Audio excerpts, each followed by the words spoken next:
Bismillahirrahmanirrahim. Assalamualaikum warahmatullahi wabarakatuh. Alhamdulillahi ala ihsanih wa syukru lahu ala taufiqihi wa amdinani wa asyhadu an la ilaha illallah wahdahu la syarika lahu ta'ziman li sya'ni wa asyhadu anna Muhammadan abduhu wa rasuluhu da'ila ridwani. Allahumma salli alaihi wa ala alihi wa ashabihi wa ikhwani. Para pemirsa yang dirahmati oleh Allah Subhanahu wa taala. Pada kesempatan kali ini kita akan melanjutkan bahasan kita tentang Qasasul Anbiya, tentang kisah-kisah para nabi. Dan pada kesempatan kali ini kita telah sampai pada kisah Nabi Hud alaihissalam, ya, yang Nabi Hud diutus oleh Allah kepada kaumnya, kaum Ad. Wa ila Adin akhahum Hudan qala ya qaumi ibudullaha ma lakum min ilahin ghairuh afala tattaqun. Kepada Ad, suku Ad, kami utus saudara mereka, yaitu saudara senasab Hud, ya, yang dia berkata kepada mereka, qala ya qaumi ibudullaha ma lakum min ilahin ghairuh, wahai kaumku, sembahlah Allah semata, tidak ada sembahan selain Allah bagi kalian. Afala tattaqun, kenapa kalian tidak bertakwa kepada Allah Subhanahu wa taala. Baik, kita akan membahas tentang Nabi Hud, ya. Nabi Hud alaihissalam adalah keturunan dari Sam bin Nuh, ya. Sudah kita jelaskan pada pertemuan sebelumnya, Nuh punya anak yang merupakan keturunan seluruh manusia di alam semesta, yaitu namanya Ham, kemudian Sam, kemudian Yafith. Nah, dari Sam ini menurut ahli sejarah, ya, sampailah kepada Hud alaihissalam. Ya, Hud namanya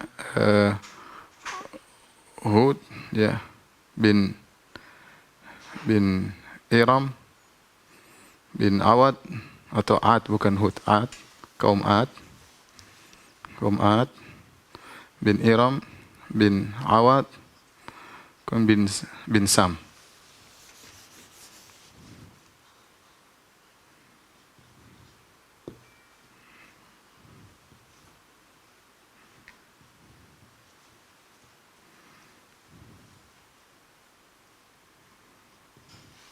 Jadi kalau kita perhatikan antara Ad dengan Nuh ada 1, 2, 3 generasi, ya. Sehingga kalau setiap generasi misalnya seumur Nabi Nuh alaihissalam sekitar 1000 tahun, ya kira-kira antara kaum Ad sampai Nuh alaihissalam sekitar 3000-an tahun, atau kurang lebih daripada itu. Di zaman setelah manusia semua, orang-orang kafir semua binasa tatkala terjadi banjir, maka tidak terjadi kesyirikan. Kesyirikan baru muncul kembali di zaman kaum Ad. Sehingga Allah akhirnya mengutus Nabi Hud alaihissalam. Allah sebutkan, "Tsumma arsalna min ba'dihim qarnan akharin" dalam surat Al-Mu'minun. Lantas kami mengutus setelah kaumnya Nabi Nuh qarnan akharin. Fa arsalna fihim rasulan an ibudullaha ma lakum min ilahin ghairuh. Ya, afala tattaqun. Maka kami utus seorang rasul yang kemudian menyuruh kepada mereka untuk beribadah kepada Allah semata. Ya, wa qala al-mala'u min qaumihi alladhina kafaru wa kadzdzabu bi liqa'il akhirati wa atrafnahum fil hayatid dunya ma hadza illa basyarum mislukum, dan seterusnya.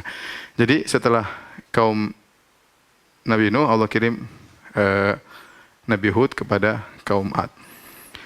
Dan Ad, ya, dari kaum Ad nanti kaum Samud. Kaum Samud atau kaumnya Nabi Saleh, ya, kaumnya Nabi Saleh. Kaum Samud. Oleh karenanya karena Samud keturunan Ad, maka Samud diberi istilah dengan Adanil Ula. Dalam ayat dikatakan Adan al-Ula, yaitu Ad yang pertama. Ad yang pertama. Untuk apa? Untuk membedakan dengan kaum Samud, karena kaum Samud juga keturunan Ad. Maka Allah mengatakan ya Adanil Ula, ya. Nah, kaum Ad dan kaum Samud ini adalah termasuk al-Arab al-Ba'idah, yaitu Arab yang sudah punah. Yang sudah punah. Artinya keturunan mereka sudah tidak diketahui lagi, ya. Sudah pernah kita jelaskan bahwasanya Arab ada 3, ya. Arab ada 3. Ada namanya al-Arab al-Ba'idah, ada namanya Al-Arab Al-Aribah, Arab asli. Ini maksudnya dari Yaman, yaitu dari Al-Qahtan. Kemudian yang ketiga baru Al-Arab Al-Musta'ribah atau Al-Musta'rabah. Arab Al-Musta'rabah yaitu ininya Arabnya Nabi Muhammad SAW. Arabnya Nabi Muhammad SAW. Sudah pernah kita jelaskan hal ini ya, karena Ismail menikah dengan suku Jurhum. Yang suku Jurhum asli Arab, adapun Ismail alaihissalam bukan Arab. Maka anak keturunannya dinamakan dengan Arab Al-Musta'ribah, apalagi Nabi Ismail sangat pakar bahasa Arab, bahkan mengungguli orang-orang Arab asli. Nah ini, kenapa saya perlu sampaikan ini? Ya, karena nanti kita cek ternyata di Bible, Perjanjian Lama, Perjanjian Baru, tidak ada penyebutan kisah Nabi Hud dan kisah Nabi Saleh. Tidak ada. Kenapa? Karena mereka ini Arab. Nabi Arab ada berapa? Nabi Arab ada 4. Nabi-Nabi Arab ada 4. Dalam hadis Abu Dzar, ya Abu Dzar, kata Nabi SAW, Abu Dzar, wa arba'atun minal Arab. Kata Nabi, wa arba'atun minal Arab. 4 Nabi dari orang Arab, yaitu Hud, wa Saleh, wa Syuaib, wa nabiyyuka hadza. Wa nabiyyuka itu Nabi Muhammad sallallahu alaihi wasallam. Ya, jadi inilah nabi-nabi Arab, Hud, Saleh, Syuaib, Nabi Muhammad sallallahu alaihi wasallam. Kita dapati Nabi Nuh ada dalam Bible. Kemudian juga nabi-nabi Bani Israel banyak sekali dalam Bible ya. Tetapi Nabi Hud tidak ada, Nabi Saleh tidak ada, Nabi Syuaib tidak ada. Kenapa? Karena mereka ini Arab. Mereka ini Arab. Karena kalau Injil mengakui ada Nabi Arab sebelumnya, ya, berarti suku Bani Israel bukan suku pilihan dong. Berarti bukan suku terpilih. Berarti ada kemungkinan Nabi terakhir juga dari Arab. Berarti ada kemungkinan Nabi terakhir Nabi Muhammad dari Arab. Karena mereka tidak mengakui Nabi terakhir dari Arab, Muhammad SAW, maka mereka juga karena hasad, mereka tidak juga Bible disimpangkan sehingga tidak disebutkan kisah Nabi Hud sama Nabi Saleh sama sekali. Tidak lain karena mereka adalah Arab. Inilah Nabi Hud alaihissalam. Ya. Nabi Hud berarti dari suku Ad. Nabi Hud di mana lokasi? Di manakah lokasi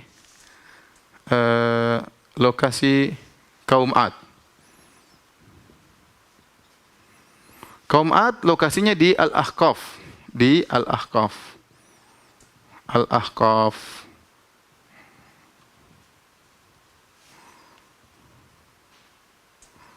Kata Allah Subhanahu wa taala dalam surat Al-Ahqaf. Bahkan ada surat namanya surat Al-Ahqaf. Wadhkur akha 'adin id andzara qaumahu bil ahqaf. Kata Allah, dan ingatlah atau sebutkanlah tentang kisah Nabi Hud tatkala dia memperingatkan umatnya di Al-Ahqaf. Al-Ahqaf di mana? Ada khilaf di kalangan para ulama, ada yang mengatakan di Jazirah Arab, ada yang mengatakan di Yaman, dan pendapat yang lebih kuat Allah alam bisawab, Al-Ahqaf itu antara antara Oman, bukan Amman ya, Oman. Sekarang negeri Oman kalau bahasa Indonesia, wa Hadramaut. Yaitu antara Yaman dan Oman. Kalau kita lihat di peta itu ada di sini Oman, ada sini Yaman. Ya dia di sekitar sini, Toin ini. Ya disebutkanlah Rubu al-Khali, yaitu daerah penuh dengan gunung-gunung pasir. Daerah penuh dengan gunung-gunung pasir.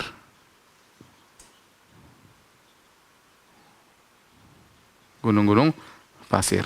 Ini semua yang kita jelaskan karena nanti ada kaitannya ya.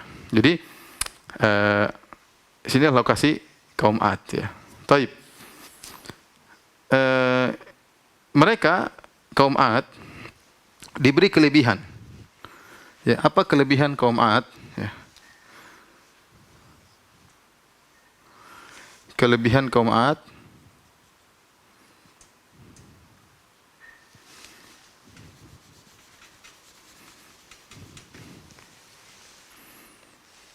Jadi kelebihan kaum Ad ada 2 ya. Pertama, dari sisi tubuh yang kuat dan tinggi, tubuh yang tinggi dan kuat.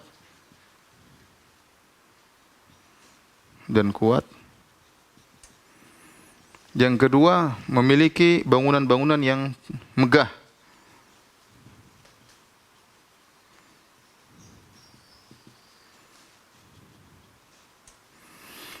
Allah Subhanahu wa taala berfirman tentang tubuh mereka yang tinggi tatkala Nabi Hud mengingatkan kepada mereka, kata Nabi Hud, "Wadhkuru idz ja'alakum khulafa'a min ba'di qaumi Nuhin wa zadakum fil khalqi bastah fadhkuru ala Allahi la'alakum tuflihun."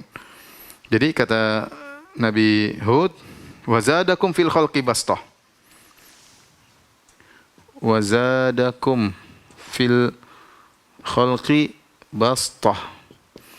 Jadi kata Nabi Hud, ingatlah tatkala Allah menjadikan kalian berkuasa setelah generasi kaum Nuh, wa zadakum fil khalqi bastah, dan Allah menambahkan kebesaran tubuh kalian, kalian lebih tinggi daripada kaum Nuh. Ini anak lebih tinggi daripada nenek moyang. Jadi kata para ulama, mereka lebih besar daripada kaum Nuh. Ya, ini yang membuat mereka sangat kuat. Adapun berapa ukuran mereka, maka akan kita dapati banyak pendapat dari kalangan ahli tafsir, ya. Ada yang mengatakan 300 hasta, ada yang mengatakan sekian ratus hasta, ya 150 meter, dan namun semua pendapat dibantah oleh Ibnu Katsir rahimahullahu taala. Yang benar sebagaimana pernah kita jelaskan bahwasanya manusia tertinggi adalah Adam alaihissalam, ya. Tinggi Adam situna zira'an, 60 hasta, sekitar 30 meter. Kemudian kata Nabi SAW, walam yazidil khalqu ba'du yanqusu hatal an. Kemudian manusia mengecil sampai sekarang. Jadi intinya kaum Ad tubuhnya besar, tetapi tingginya wallahu alam seberapa. Saking kuatnya kaum Ad, ya Allah sebutkan, wa idza batashtum jabbarin. Kalau kalian mukul maka mukul dengan hebat. Kemudian juga di antara para tafsir mengatakan kalau kaum Ad sudah ngamuk, ini mau basmi manusia di sana satu kampung, tinggal kirim satu orang aja. Satu orang Ad datang, kemudian dia bisa ngangkat batu, lempar sana sini, saking kuatnya. Intinya dia memiliki tubuh yang sangat kuat. Kemudian yang kedua, mereka memiliki bangunan-bangunan yang megah. Di antara dalilnya, ya, kata Allah Subhanahu wa taala, Irama dzatil imad. Irama dzatil imad, allati lam yukhlaq mithluha fil bilad.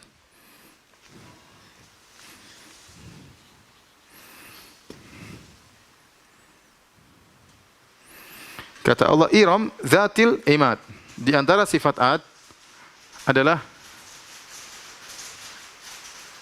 Iram Zatil Imad, yaitu Iram Zatil Imad. Para ulama khilaf tentang makna Iram. Iram ini apa maksudnya? Ada yang mengatakan Iram adalah nama kota yang megah. Makanya dikatakan Iram Zatil Imad, Iram kota yang memiliki bangunan-bangunan yang tinggi. Tapi pendapat yang dipilih Ibnu Katsir, Iram adalah nama nenek moyang Ad bin Iram bin Awad bin Sam. Jadi Iram ini adalah suku. Allah ingin mengatakan bahwasanya Ad adalah suku Iram. Tetapi di antara ciri suku Iram adalah Zatul Imad, memiliki imad. Imad itu tiang yang tinggi. Tiang yang tinggi.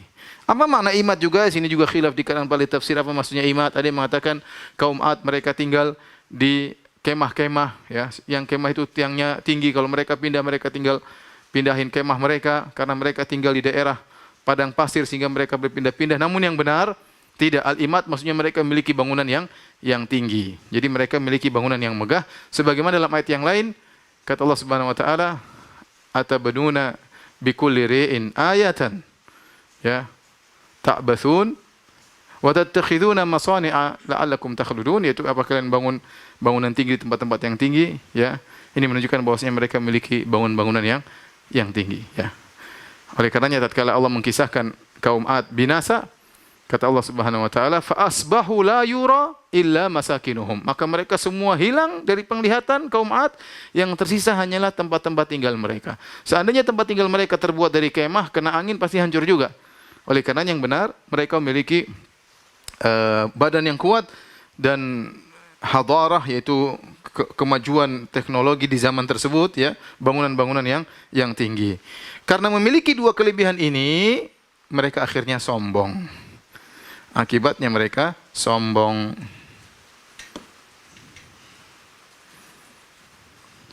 Harusnya kenikmatan yang Allah berikan kepada mereka membuat mereka bersyukur kepada Allah, justru mereka menjadi sombong. Makanya mereka berkata, ya, kata Allah, fa amma adun fastakbaru fil ardi bighairil haq. Adapun Ad, maka mereka sombong di atas muka bumi tanpa hak. Wa qalu man asyaddu minna quwwah. Kata mereka, siapa yang lebih kuat daripada kami? Jadi dia merasa hebat, dia sombong. Awalam yarau annallaha alladzi khalaqahum huwa asyaddu minhum quwwah. Ya, tidakkah mereka lihat bahwasanya Allah yang menciptakan mereka lebih kuat dari mereka. Inilah kondisi kaum Ad yang menyebabkan akhirnya Allah mengutus Nabi Hud karena mereka terjerumus dalam kesombongan dan dalam kesyirikan. Baik, kalau tolong dihapus.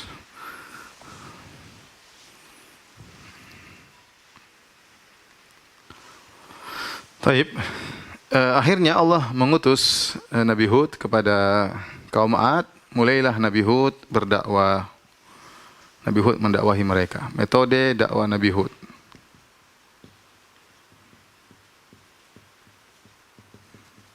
Hud alaihissalam.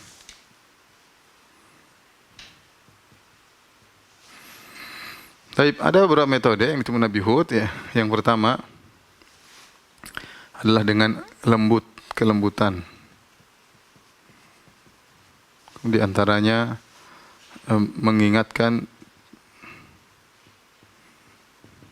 nikmat-nikmat Allah.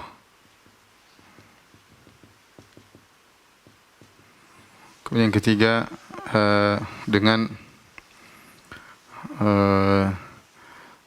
motivasi, ya, yaitu targhib, ya, memotivasi untuk mendapatkan pahala, ganjaran dari Allah.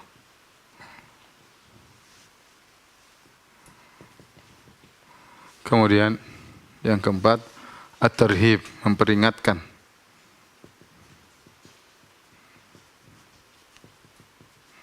Inilah kira-kira, ya, metode dakwah Nabi Hud alaihissalam yang bisa kita sarikan dari Al-Quran. Yang pertama, Nabi Hud alaihissalam mendakwahi mereka dengan kelembutan. Ya, mereka berkata kepada Nabi Hud, waktu Nabi Hud mendakwahi mereka, kata mereka, Inna lanaraka fi safahah, wa inna lanadhunnuka minal kadhibin.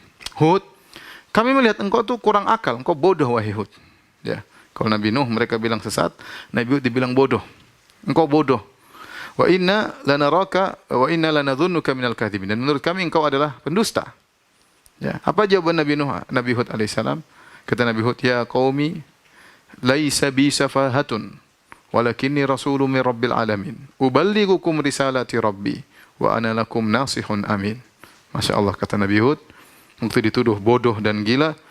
Pertama Nabi Hud berkata, ya qaumi, wahai kaumku.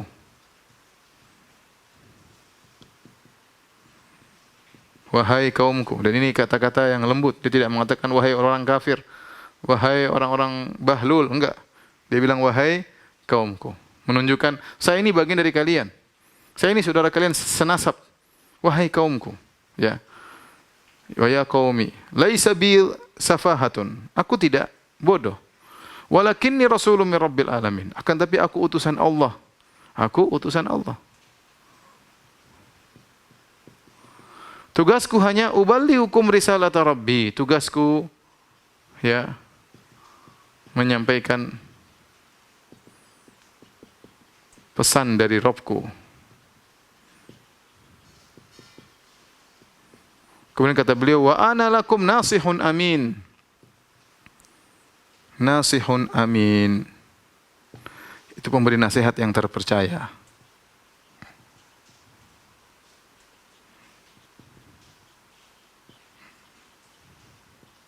Nabi Hud sampaikan, saya memberi nasihat, saya ini dari bagian kalian, saya ingin menasihati kalian. Jadi tidak membalas dengan, dia memilih tidak membalas, itu akhlak yang mulia. Ya, para ulama tatkala menyampaikan ayat ini mereka mengatakan memilih tidak membalas adalah akhlak yang mulia dipilih oleh Hud alaihissalam. Dia tidak mengatakan justru kalian yang gila, justru kalian yang pandir, justru kalian yang dusta, ya, dan yang lainnya. Taib. Ini pertama. Yang kedua, mengingatkan tentang nikmat Allah. Ya, Nabi Hud ingatkan nikmat Allah kepada mereka. Sebagaimana kita sebutkan tadi, Nabi Hud berkata, "Wadhkuru idh ja'alakum khulafa'a min ba'di qaumi Nuhin wa zadakum fil khalqi bastah fadhkuru ala Allahi la'allakum tuflihun. Kata Nabi Hud alaihissalam, ingatlah ya, kalian dijadikan khalifah penguasa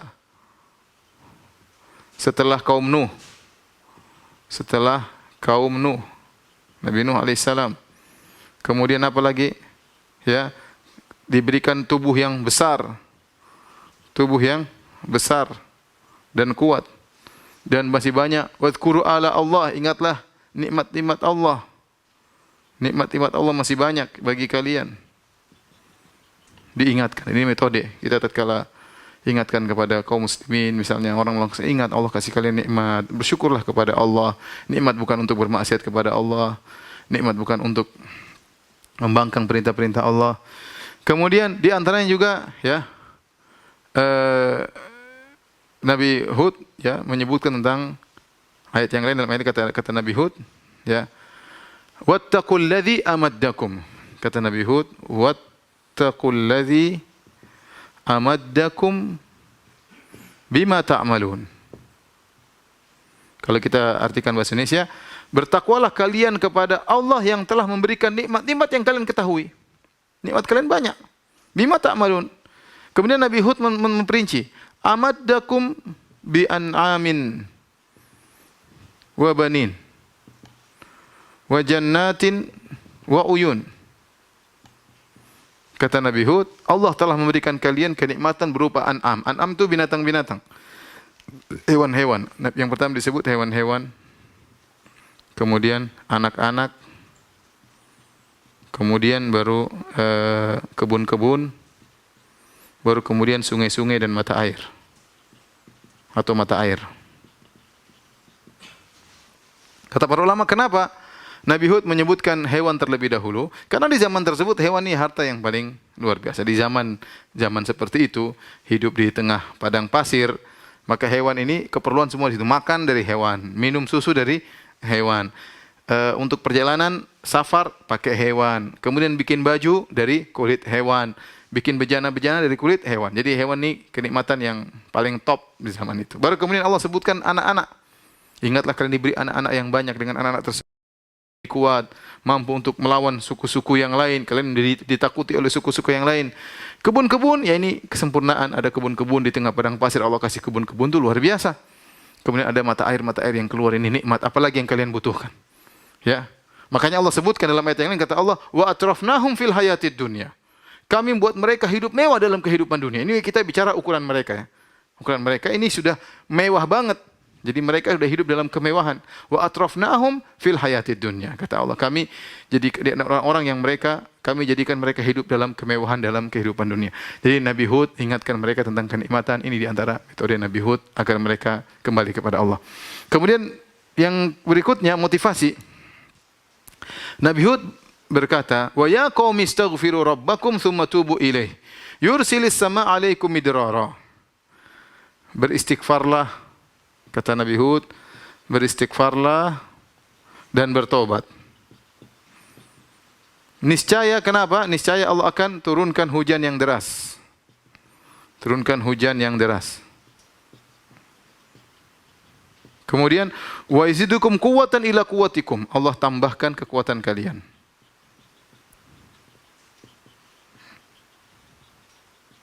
Wala tatawallaw mujrimin. Ini motivasi. Nabi Hud mengatakan, astaghfiru rabbakum tsumma tubu ilaih. Beristighfarlah dan bertobatlah. Apa faedahnya? Yursilis sama alaikum midrara. Allah akan turunkan hujan yang deras. Kemudian Allah akan berikan kekuatan bagi kalian. Kalian sudah kuat, tambah kuat lagi dengan bertakwa kepada Allah, dengan beristighfar kepada Allah Subhanahu wa taala. Kemudian di antara metode Nabi Hud juga memberi peringatan. Beri peringatan banyak Nabi Hud, ingatkan ya. Kalau kalian, ya ini akhafu alaikum adzab yaumin azim, aku khawatir kalian ditimpa dengan azab yang pedih. Ya, diingatkan dengan azab yang pedih, hati-hati ya. Azab yang pedih. Nabi Hud juga mengatakan dalam suatu ayat, dia mengatakan, atabnuna bikulli ri'in ayatan ta'basun wa tattakhiduna masani ala allakum takhludun wa idza batastum jabbarin. Jadi ternyata mereka, ini diantara menunjukkan mereka memiliki bangunan yang mewah, yaitu Mereka membangun bikulli ri'in ayatan. Jadi mereka, kata Tahir bin Asyur, mereka ini kaum Ad, dahulu nenek moyang mereka ini baik sebenarnya. Jadi mereka tinggal di Rubu' al-Khali, di tempat yang tadi saya bilang padang pasir. Yang padang pasir itu repot kalau kita jalan di padang pasir. Jadi padang pasir gunungnya sering pindah. Sering pindah, tahu-tahu daerahnya kosong. Kenapa? Gunungnya ditiup angin. Ya, atau gunungnya tadi tinggi, tahu-tahu jadi pendek. Tahu-tahu pendek jadi tinggi. Kenapa? Karena angin mempengaruhi kondisi gunung-gunung. Sehingga menjadikan gunung sebagai patokan jalan nggak bisa. Nggak bisa jadikan gunung sebagai patokan jalan. Di antara kebaikan nenek moyangnya Ad ini, mereka ini pergi ke tempat yang tinggi-tinggi, mereka bikin bikulli ri'in ayatan. Ayatan maksudnya tanda-tanda, menara-menara, ya, bangunan-bangunan di tempat-tempat tinggi mereka pasang tanda-tanda supaya orang kalau lewat bisa lihat, oh daerah situ, oh tanda di situ. Yang bikin siapa? Nenek moyangnya kaum Ad. Mereka bikin waktu mereka masih berniat baik. Kemudian wa tattakhiduna masani'a, dan mereka juga bikin apa? Masani'. Masani' itu kata para ulama adalah seperti bendungan atau saluran-saluran untuk menampung air tatkala musim hujan. Mereka tampung sehingga nanti kalau musim kemarau mereka bisa minum dari air hujan tersebut yang mereka tampung, atau orang-orang lewat mereka bisa kasih minum. Ini awal pembangunannya seperti itu. Namun berjalan dengan waktu mereka lupa kepada Allah, mereka syirik sehingga anak keturunan mereka. Jadi kaum Ad ini jadi sombong dan angkuh, ya, sehingga mereka menjadikan bangunan-bangunan tersebut sebagai sarana untuk pamer, untuk menzalimi orang. Orang tadi lewat mereka ganggu, ya, bahkan mereka mukulin orang, mereka zalimi orang. Jadi bangunan-bangunan tersebut, kata Nabi Hud, ta'basun, seakan-akan kalian hanya permainan. Apa maksudnya? Maksudnya perkara dunia ini bangunan megah nggak ada masalah. Selama kalian niatkan karena Allah Subhanahu wa taala membantu orang-orang, maka itu baik. Tapi tatkala bangunan yang megah tersebut itu ternyata tidak diniatkan karena Allah, hanya sekedar murni duniawi, maka dianggap oleh Nabi Hud dengan ta'basun, hanya sekedar main-main, tidak manfaatnya. Ini orang punya barang-barang mewah hanya sekedar untuk pamer-pamer, nggak ada faedahnya, menambah hisapnya pada hari kiamat kelak. Ini pendapat pertama, disebut oleh Tahir bin Asyur. Pendapat kedua, ya, maksudnya bangunan-bangunan tinggi tersebut mereka bangun dengan berlebih-lebihan sehingga israf, tabdzir, berlebih-lebihan, dan itu dicela. Tidak boleh seorang membangun bangunan terlalu mewah yang tidak ada faedahnya. Terlalu mewah, terlalu indah, ya. Ya, akhirnya tidak ada faedahnya, ya, menambah hisab, dan Allah melarang, ya, tabdzir. Allah melarang tabdzir. Tasaddaqu bi ghairi israfin wala makhyalah. Kata Nabi, silakan bersedekah tapi jangan, atau mengeluarkan biaya tapi jangan berlebih-lebihan dan jangan sombong. Intinya akhirnya Nabi Hud mengatakan, wa idza batashtum jabbarin, kalau kalian mukul dengan penuh kesombongan, dengan kezaliman. Kemudian ini akhafu alaikum adzab yaumin azim, aku khawatir kalian ditimpa dengan azab yang pedih. Inilah, ya, metode Nabi Hud alaihissalam tatkala dia berdakwah, ya, kepada kaum Ad. Baik, tolong dihapus.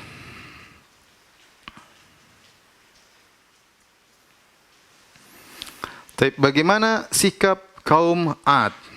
Sikap kaum Ad kepada Nabi Hud alaihissalam. Bagaimana sikap kaum Ad terhadap Nabi Hud alaihissalam? Mereka juga menghadapi dakwah Nabi Hud dengan berbagai macam metode. Yang pertama dengan menuduh, ya, menuduh atau mengejek, ya. Sudah kita sebutkan tadi, mereka mengatakan Nabi Hud, inna lanaraka fi safahah, inna lanaraka fi safahah, sungguh kami melihat engkau benar-benar bodoh, melihatmu benar-benar dalam kebodohan. Kemudian juga mereka mengatakan, ya, in huwa illa rajulun iftara 'ala Allahi kadhiba. In huwa illa rajulun iftara 'ala Allahi kadhiba. Hud ini hanya berdusta atas nama Allah. Hud berdusta atas nama Allah.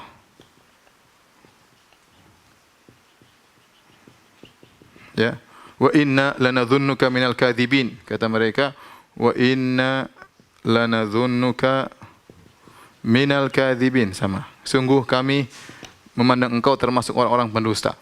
Kemudian disebut juga sebagai gila, ya. Jadi ini berdusta.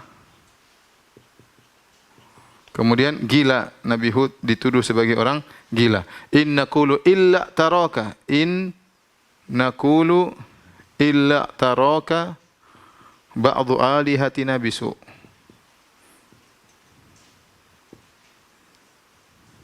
Kata mereka, wahai Hud, menurut kami engkau dijadikan gila oleh sebagian tuhan-tuhan kami. Engkau dijadikan gila oleh sebagian sembahan kami.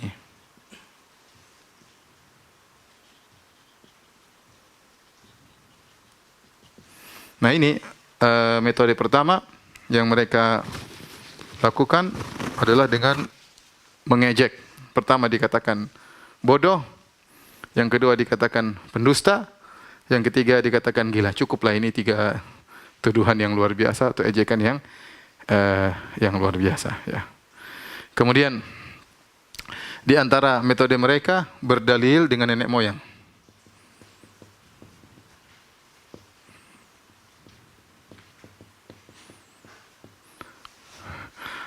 Yahudu, ya, ajitana lina'budallaha wahdahu wa nadhara ma kana ya'budu abauna, ma kana ya'budu abauna. Kata mereka, wahai Hud, ajitana lina'budallaha wahdahu, apakah kau datang kepada kami menyuruh kami untuk beribadah kepada Allah saja, yang lain kami buang? Wa nadhara ma kana ya'budu abauna, dan kami buang seluruh yang disembah oleh nenek moyang kami dahulu. Fa'tina bima ta'iduna. Jadi mereka berdalil dengan nenek moyang. Nenek moyang kami kita dapati sudah sembah patung-patung ini. Mereka sudah sembah patung, kita tinggal ngikut aja. Dan ini biasa berdalil dengan tradisi nenek moyang. Nabi Hud bantah mereka. Atujadilunani fi asma'in sammaitumuha antum wa aba'ukum ma nazzalallahu biha min sultan. Kata Nabi Hud alaihissalam kepada mereka, apa kalian mau debat aku tentang berhala-berhala yang kalian namakan sebagai Tuhan kalian, nenek moyang kalian, yang Allah tidak turunkan dalilnya sama sekali? Apa yang kalian sembah ini batu, kata Nabi Hud alaihissalam. Cuma kalian nama-namain aja, ini Tuhan, Tuhan, Tuhan, Tuhan. Mana dalilnya? Sekedar nama-nama yang kalian namakan sebagai Tuhan, nenek moyang kalian namakan juga sebagai Tuhan. Hakikatnya apa? Hakikatnya batu di jalan diambil, dipahat, dinamakan Tuhan. Nabi Hud bantah. Kalian salah, nenek moyang kalian salah. Dan ini perkara yang berat berdalil dengan nenek moyang. Dan demikian banyak orang tersesat gara-gara mengikuti tradisi nenek moyang meskipun salah. Kemudian di antara metode mereka ngeyel. Jadi mereka sudah mengatakan, Yahudu ma ji'tana bi bayyinatin wa ma nahnu bitariki alihatina an qawlik wa ma nahnu laka bimu'minin. Kata mereka, wa ma nahnu bitariki alihatina an qawlik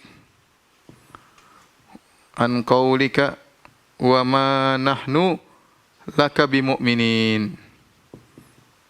Kata mereka, wahai Hud, wa ma nahnu bitariki alihatina, kami tidak bakalin meninggalkan sembahan kami. Percuma kau cuap-cuap, percuma kau ceramah. Kami tidak bakalin. Jadi kami tidak bakalan ninggalin Tuhan-Tuhan kami. Jadi mereka menggunakan isim fa'il bitariki yang menunjukkan masa depan, yaitu kami tidak bakalan meninggalkan sembahan-sembahan kami. Wa ma nahnu laka bimu'minin, kami tidak bakalan beriman kepada engkau. Ngeyel mereka. Percuma, enggak usah, enggak perlu. Kami tidak bakalan beriman kepada engkau. Jadi mereka begitu, mereka ngeyel, tidak mau beriman kepada Nabi Nuh. Bahkan Nabi Hud, bahkan mereka berkata, ma ji'tana bi bayyinah, kau tidak mendatangkan dalil bagi kami wahai Hud. Bagaimana kami beriman kepada engkau, ya. Kemudian yang paling parah, mereka minta segera diturunkan azab.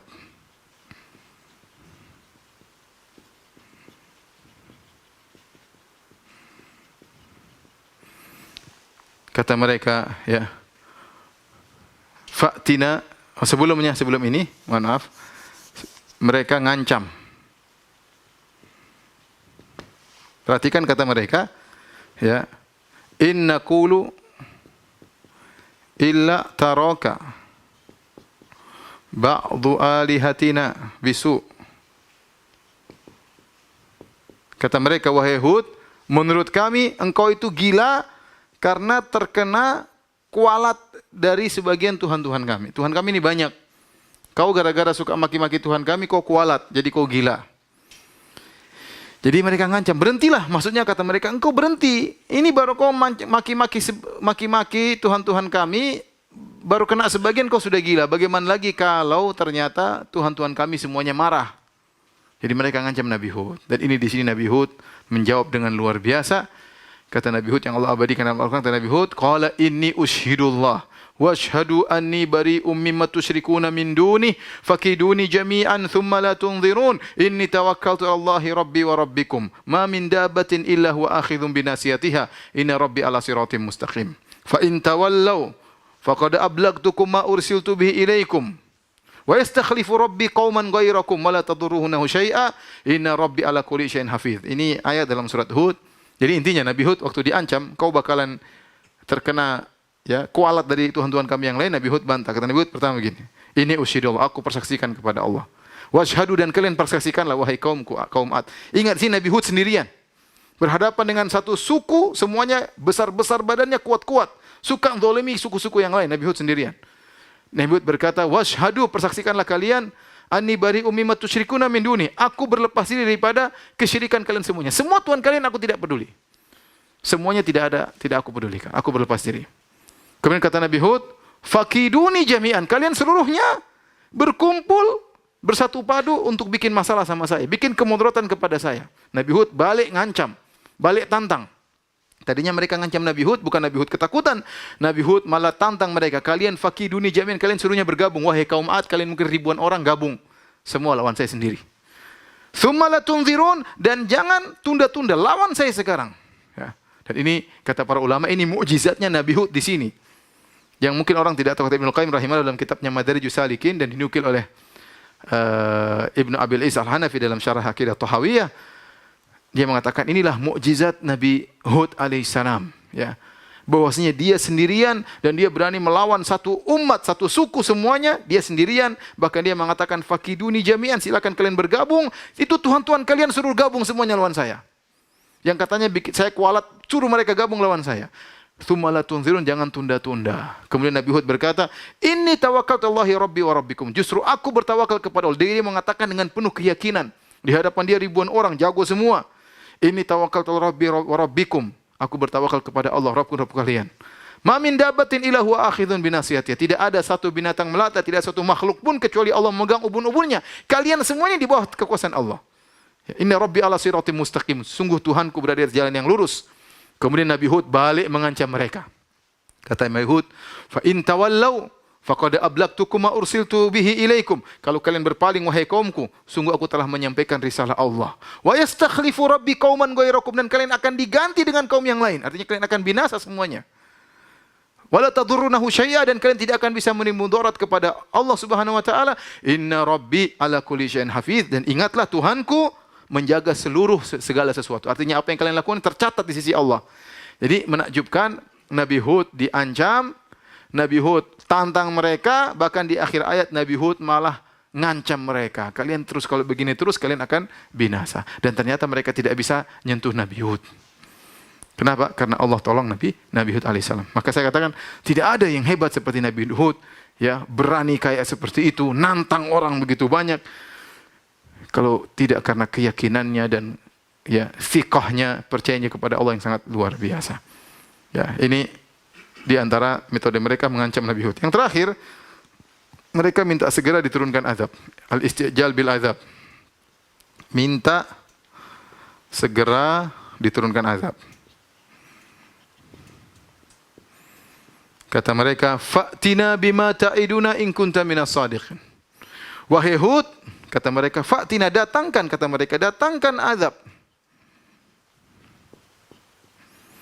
Kalau kau benar-benar, kalau kau memang jujur, engkau jujur, subhanallah. Jadi mereka ngancam, kata mereka, kalau kau memang nabi, turunkan azab. Subhanallah, Nabi Hud berkata, innama ya'tikum bihillahu, ya, innamal ilmu indallah, ya, ya. Sungguhnya ilmu tentang azab di sisi Allah Subhanahu wa taala. Dan ketika mereka minta didatangkan azab, maka Allah pun datangkan azab. yang Allah sebutkan dalam surat Al-Ahqaf. Tapi tolong dihapus.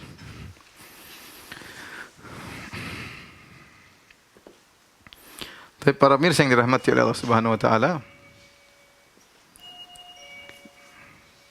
tolong dibuka. Para pemirsa yang dirahmati Allah Subhanahu wa taala, tatkala mereka minta azab, maka Allah kabulkan permohonan mereka. Datanglah azab, ya. Datanglah azab. Azab adalah apa? Azab yang Allah kirimkan angin. Angin tersebut pertama datang dalam bentuk seperti awan. Datang dalam bentuk seperti awan. Awan yang gelap. Kata para ulama, ketika itu mereka sedang musim kemarau. Sedang musim kemarau, ya. Makanya Nabi Hud mengatakan istaghfir rabbakum tsumma tubu ilaihi yursilis sama 'alaikum midrara. Nabi Hud berkata, kalian kalau ingin turun hujan, kalian beristighfarlah. Kalian bertobatlah kepada Allah. Yursil sama 'alaikum midrara. Niscaya Allah akan turunkan hujan yang deras bagi kalian.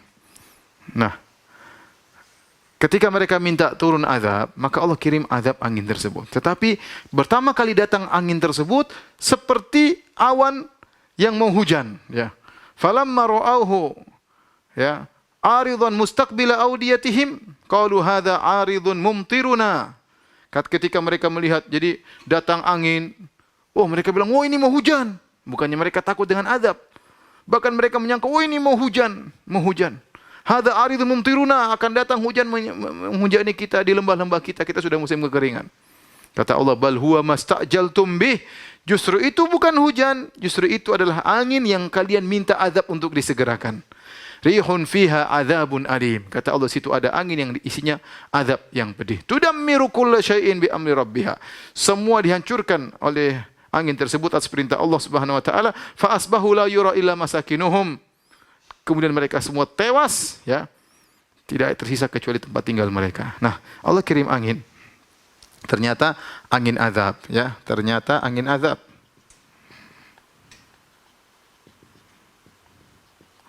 Taib, angin azab ini memiliki beberapa sifat-sifatnya.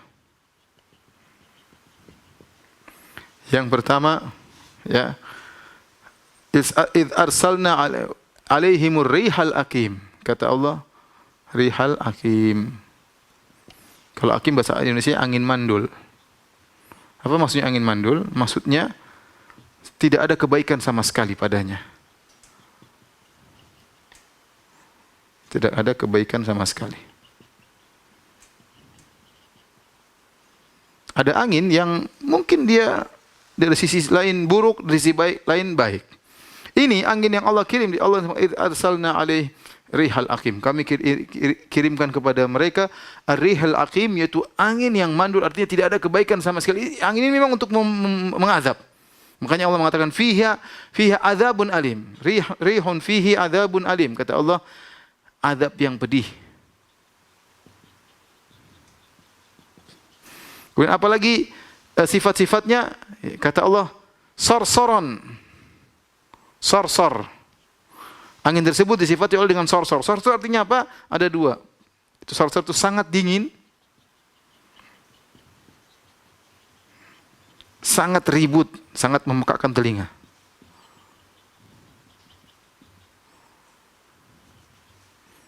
Jadi angin angin tersebut bukan angin diam-diam, tapi angin yang berhembus dengan suara yang dahsyat, ya. Kemudian sangat dingin. Angin tersebut mendatangi mereka. Kemudian di antara sifatnya, kata Allah Subhanahu wa taala, tanzi'un nas. Itu mencabut manusia. Dalam surat Al-Qamar kata Allah Subhanahu wa taala, tanzi'un nas. Mencabut orang-orang. Maksudnya apa? Jadi ketika kaum Ad sadar bahwasanya angin tersebut ternyata angin yang azab, maka mereka pun kabur, mereka masuk dalam rumah, mereka sembunyi dalam istana-istana mereka, mereka masuk dalam goa-goa, mereka masuk dalam sumur-sumur. Tapi angin tersebut ternyata datang nyabutin mereka. Seperti tangan nyabutin mereka dari rumah. Mereka dalam rumah dicabut, keluar. Dalam sumur dicabut, keluar. Dalam goa dicabut, keluar. Semuanya dicabut. Ini sifat angin-angin tersebut. Ya.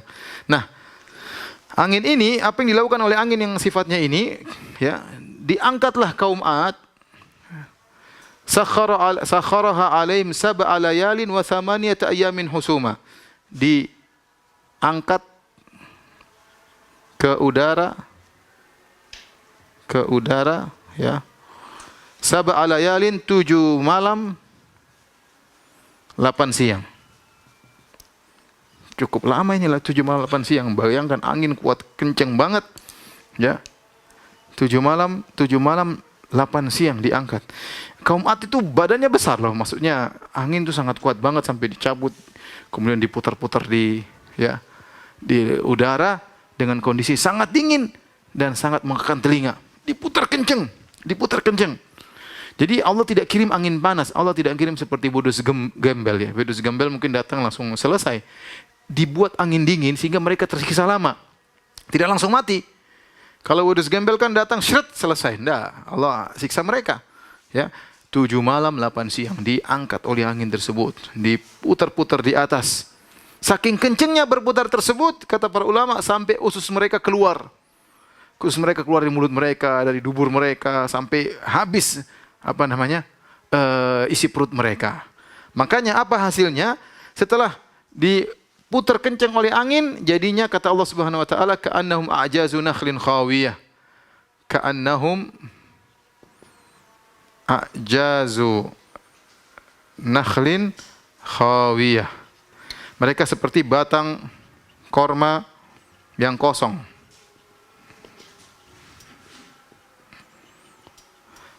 Dalam ayat yang lain, a'jazu nakhlin munqair. Nakhlin munqair. Munqair. Sama, jadi korma yang kosong. Jadi kata para ulama, perut mereka digoncang sampai keluar isi perutnya, jadi tubuh mereka kosong, kemudian mereka jatuh setelah hari ke-8, jatuhlah mereka dari langit, dari udara, badan kosong, tertancaplah kepala mereka di tanah, seperti pohon korma. Tancap kepala mereka pecah, kemudian tertancap, itulah nasib mereka.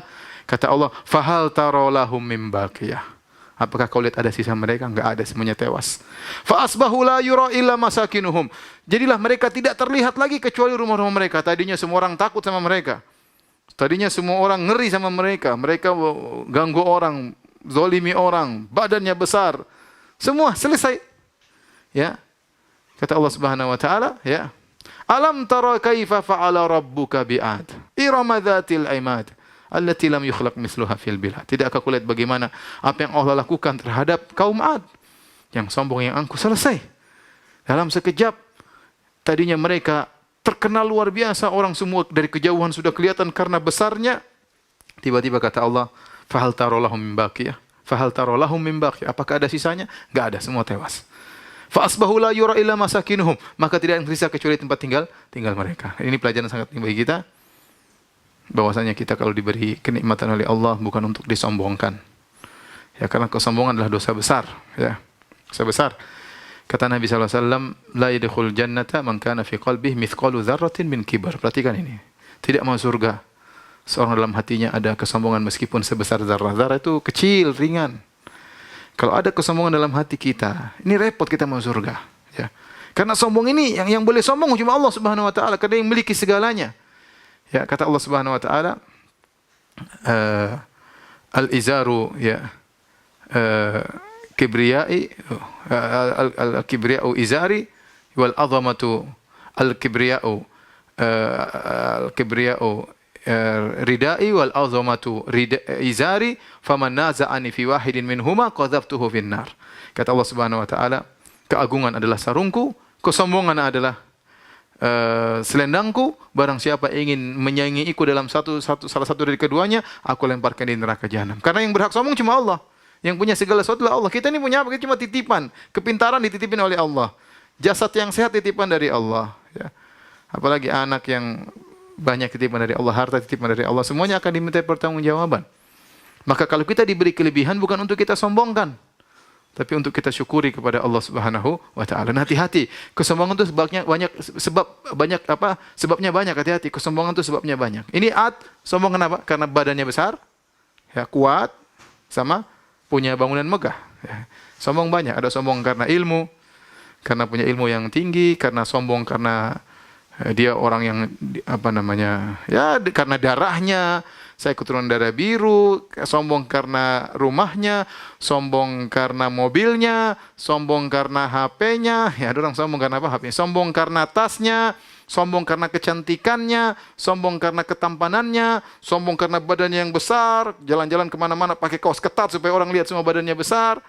Banyak orang sombong. Allah tidak suka dengan kesombongan. Dalam hadis kata Nabi SAW, bainama rajulun yatabakhtaru. Ya. Ada seorang yamshi fi burdaihi.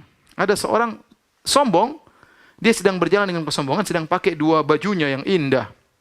Sombong dengan dua bajunya. Idh khasafallahu bihil arda, tiba-tiba Allah benamkan dia dalam bumi.